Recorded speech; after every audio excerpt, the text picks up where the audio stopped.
우리도 한번 잘 살아봐야 되지 않겠습니까? 그때 시험을 갔더니 어느 나이 드신 아주머니께서 친구분들과 얘기를 하시다가 개발 한번 해보신 분 같아요. 이제 걱정스러운 말씀을 친구분이 하시니까, 야, 얘야, 그런 소리 하지 마. 이 헌집 가지고 돈 절대 안 돼. 새 집으로 바꿔야 돈 되는 거야. 아무 소리 하지 말고 우리 빨리 진행하자. 그 80대 노인분이 그런 얘기를 하세요. 우리도 상황이 똑같습니다. 자, 그럼 이 사업을 진행을 할 때 우리 한번 잘 살아보려면 여러분이 자치적으로 진행하는데 독립시행 방식으로, 다시 말해서 모든 이득을 여러분들이 가져가는 방법으로 진행을 해야 되겠죠. 그런데 이제 동의서에 대해서 알레르기 반응이 있죠. 근데 동작구가 좀 특수합니다. 대한민국에서 주택을 공급하는 방법 중에서 도시조합정비법으로 진행되는 정비사업 조합이 가장 적어요. 오히려 주택법에 의한 사업이 너무나 많았어요. 이건 구체적 방침이었는지 아니면 주민들의 요구에 따라서 풀어준 것인지 그것은 제가 확인을 안 했어요. 근데 어쨌거나 동작구는 그런 특성이 있더라는 것이죠. 그래서 이 주택법에 따라서 사업을 진행할 때 동의서를 내면 내 물건을 그쪽으로 넘겨버리는 것과 같은 효과가 있죠. 그런데 정비사업은 행정상 사업에 참여하는 의사표시뿐이에요. 이것은 출생신고나 혼인신고를 하는 것과 동일한 그 정도 효과가 없어요.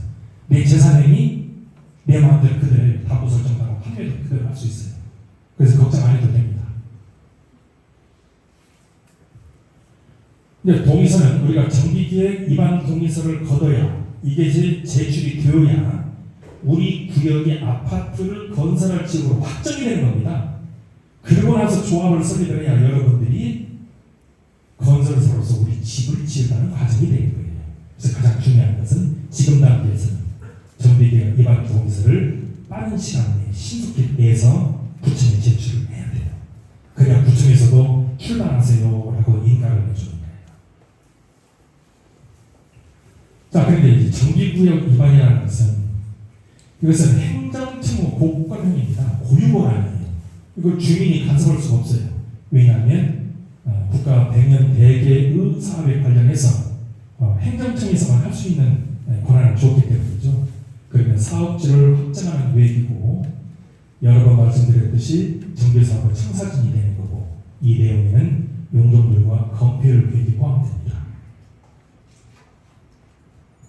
그 다음이 조합설립인데, 조합이 어떤 의미인지는 설명을 드린 바 있죠. 그런데 이제 동의서를 진구를 해보면 이 사업을 진행을 해보신 분들은 이거 해야 돼 라고 그냥 아세요. 그리고 또 좀 말씀드리기 좀 멋지게 드립니다. 다수 조합에 가서 이런 설명회를 하게 되고 총회를 진행하다 보면 여기에서 보셨던 분이 여기에 계시고 또 그 사람이 다음에 가면 또 계시네요. 쳐다보고 싱긋이 웃습니다. 왜? 그 사람은 한마디로 말해서 재미를 본 거예요. 이게 돈 된다는 것을 알고 자꾸 사업체를 확장해가는 과정입니다. 이런 분이 계시는가 하면 또 걱정이 많으셔서 동의서를 내는 것에 대해서 걱정하는 사례가 많은데, 이것을 한 10개로 정리를 한번 해봤어요. 크게 나눠서 순수합니다. 자, 동의서를 내면 내 재산이 넘어가는 것이 아닐까? 라고 걱정하세요. 설명드렸듯이 행정청에 신고할 뿐이지 재산 행사에는 아무 관계가 없다는 점, 이거 걱정 안 하셔도 돼요. 두 번째, 나이 상담 뭐예요? 지금 문만 열면 순이 엄마 보이고 뒷창문만 열어도 척수 아버지 보여요. 그래서 못도 바꿔주고 높은 것도 내려주고 재밌게 사시고 계세요.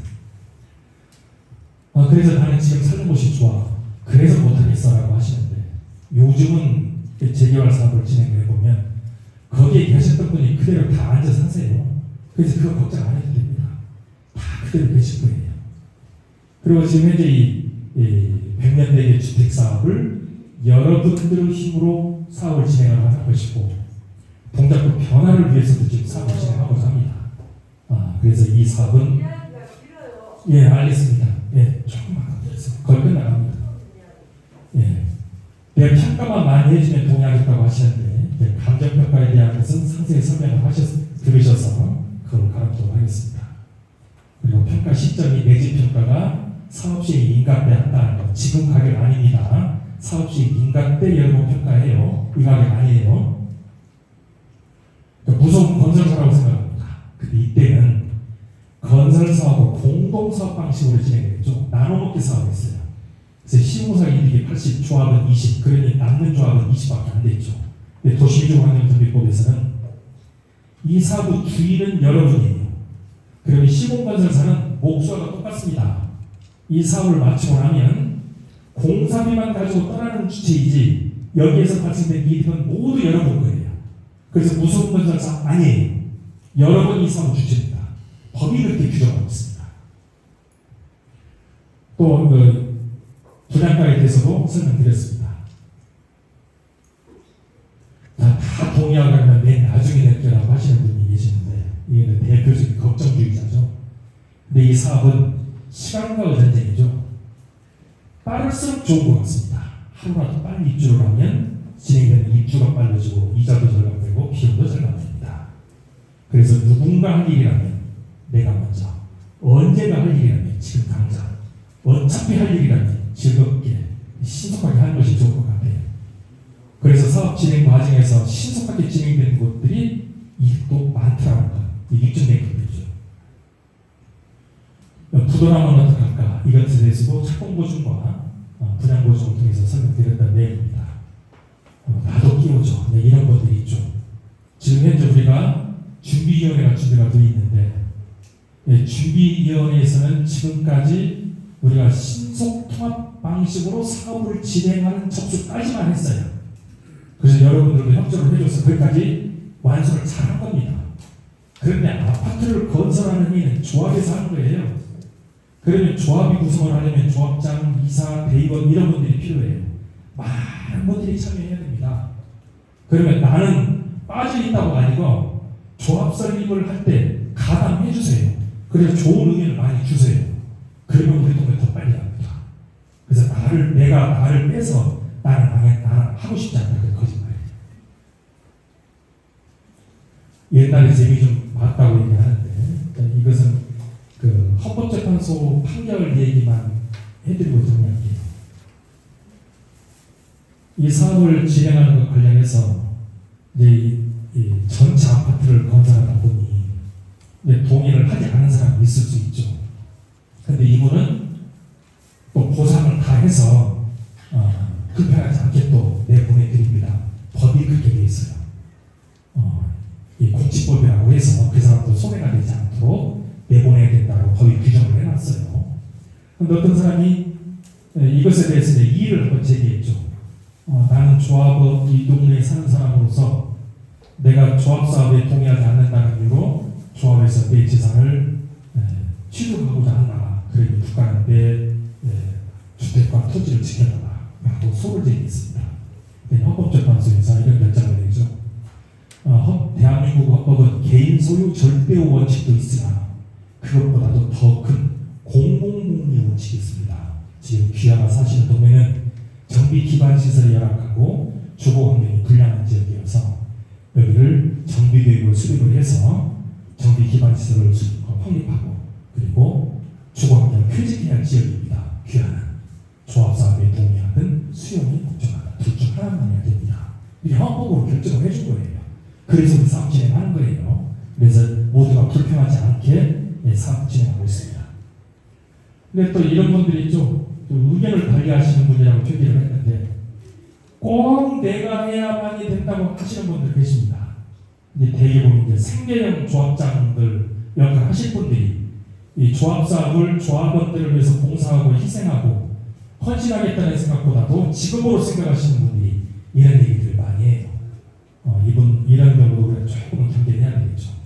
그래서 이 사업은 전체 조합원의 이익을 위해서 이 사업을 진행한다는 점, 이 점에 대해서도 초점을 좀 맞춰주시죠. 적도 있습니다. 이런 분들은 정말 조심해야 돼요. 지금까지 설명드렸던 것이 절차와 규정을 지켜달라고 그랬는데 이거 뭐하게 지켜? 이거 위험한 사람이에요. 또 우리는 전체 주민들의 이익을 위해서 사업을 진행하는데 나만 주장하는 사람이 있어요. 이좀 복잡한 사람입니다. 또 우리는 지금 사업을 합니다. 근데 도덕적으로 맹비난을 해요. 지금 그 맹비난할 사이에 우리 협동하고 앞으로 일을 걱정하는 것이 훨씬 좋을 것 같아요. 그래서 이런 부분들도 여러분들이 잘 가려서 들어주시면 좋겠네요. 지금 해야 될 일은 정기구역 입안 동의서를 제출하려고 합니다. 그래서 여러분들이 참여 의사를 좀 빠른 시간 내에 협조를 부탁을 한번 더 드리고, 지금 현재 아파트들은 호텔보다 좋아졌죠. 사실은 깜짝 놀랍니다. 야, 아파트 너무 좋아졌다, 이런 생각을 많이 하게 되죠. 지금 현재 구에서 준비하고 있는 내용과 또 다른 곳에서 사업이 잘 되고 있는 것들을 이렇게 비교를 좀 했습니다.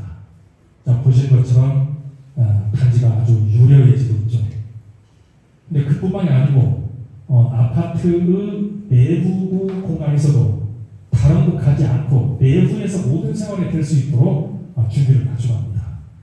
또 우리 같이 이렇게 경사진 곳에서는 테라스 하우스도 만들고, 또 종합이 좀 더 좋은 곳은 펜트하우스도 준비를 하고, 또 발코니도 특화하고, 이런 것들도 고민을 하고 있고, 또 주민들이 나오셔서 편안하게 쉴 수 있는 외부 공간도 고민을 하고 있습니다. 또 생활을 하시는데 요즘은 이제 아파트가 원스톱 생활이 됨으로써 문화생활도 가능하고, 또 취미생활도 가능하고, 또 이런 스포츠나 교육시설도 갖출 수 있는 아파트를 준비하고 있답니다. 여기에 관련해서 또 모든 스포츠 시설, 골프장이나 수영장, 피트니스 이런 것들도 저희가 보완을 하고 있고, 또 거기에 비해서 또 사람들이 모여서 생활할 카페나 경로당들도 준비를 해봅니다. 네, 이와 같은 모든 시설물들 관련해서는 이런 것들이 다 들어가게 되면 당연히 비용이 많이 들어가요. 그러겠죠. 그리고 이제 사업을 진행하면서 설계도면이 세 차례 변경이 된다는 말씀 드렸지 않습니까? 그러면 우리가 사업인가는 기본적인 틀을 만드는 것이고, 마지막으로 설계 변경을 할 때 여러분들에게 앙케이트 조사를 하게 돼요. 조합들이 하는 일이에요. 그렇게 해서 여러분 의견을 충분히 수렴을 해서 우리 단계는 꼭 이것은 필요하다, 그리고 그걸 집어넣어서 고급 아파트 만들면 되지 않겠습니까? 그래서 이런 아파트를 구성을 하고 있다는 얘기입니다. 근데 지금 이제 도시유지환경정비법에서는 추진위원회 제도를 준비하고 있죠. 이 추진위원회 제도를 만들었던 것은 과거에 주택촉진특별법으로 조합을 구성하라고 내깔로 둬봤더니 한 구역에 조합 설립을 받는 세력들이 4개, 5개 돼요. 근데 그때 당시에는 동의율이 80%였어요. 4개, 5개 만들어지면 어디에서 80%를 꼽겠어요. 그래서 조합 설립 동의서 하는데 15년, 20년씩 걸렸습니다. 그래서 이거 법 틀렸어. 그래서 만들어진 것이 도시유지환경정비법이고, 도시유지환경정비법에서는 추진위원회 제도를 만들었습니다. 그래서 신속하게 사업을 추진하기 위해서 추진 단계를 단일화합니다. 토지동세조 50% 동의를 받으면 승인을 해주고, 이 추진위원회에서만 창립총회를 할 수 있는 권한을 주고 있어요. 그러면 빨리 동의서를 받아서 빨리 창조에 올라가는 것이 여러분에게 가장 이득이 되겠죠. 그래서 법에서 보호하고 있는 제도를 충분히 활용하고, 또 특히 우리는 신속통합 방식으로 진행하도록 되어 있어서 이 부분 또한 저희가 잘 활용했으면 좋겠습니다. 그래서 저희는 정비구 입안 동의서를 제출해 주시고, 그리고 정비구 지정이 수립될 겁니다. 그다음에 추진을 경유해서 조합 설립을 내년 상반기에 창립총회를 할 수 있도록 체계를 갖추어갈 그럴 계획입니다. 그리고 성공적인 사업을 진행하기 위해서는 행정처에서도 많이 도와줘야 되고 협력업체도 좋습니다. 그러나 가장 중요한 것은 깨어있는 여러분들이 깨어있어야 됩니다. 여러분이 깨어있어야 된다는 것은 사업 진행에 이뤄가를 위한 동의서 신속히 제출해 주시고, 또 다음 사업 진행 단계에서 총회 진행할 때도 여러분 의견을 많이 내주셔야 사업 진행에 아주 도움을 받아요. 그래서 여러분들의 적극적인 협조만이 이 사업을 성공적으로 진행할 수 있습니다. 자, 제 설명을 여기까지 마치겠습니다. 고맙습니다.